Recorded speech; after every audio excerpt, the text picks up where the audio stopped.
GTM star চ্যানেলের আজকের বিশেষ নিবেদন, নতুন দল করাটা হুমায়ুনের জন্য দুঃসাহস হবে। শুনুন বিস্তারিত। হুমায়ুন কবিরের পক্ষে নতুন দল গঠন করাটা ওর জন্য এটা দুঃসাহস হবে, প্রায় আত্মহননের পথ হবে। তার একমাত্র কারণ, ও হিন্দু ভোট একটাও পাবে না। ভাগীরথীর জলে কেটে যাদের ভাসিয়ে দেবে বলেছে, তারা যে পার্টিই করুক হুমায়ুন কবিরকে ভোট দেবে না। ফলে শুধুমাত্র মুসলিম ভোটের ওপরই ওকে ভরসা করতে হবে। মুসলিম ভোট আবার 3 থেকে 4টে ভাগ হবে।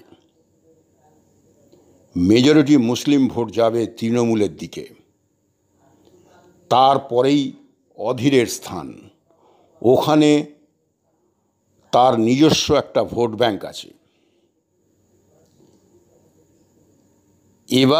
এবারে যা বোঝা যাচ্ছে, বিজেপিও কিছু মুসলিম ভোট পাবে।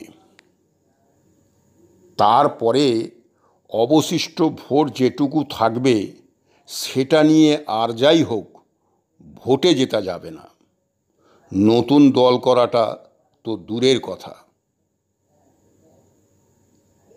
একটা সাবস্ক্রাইব আর লাইক করে গেলে খুশি হব। ধন্যবাদ।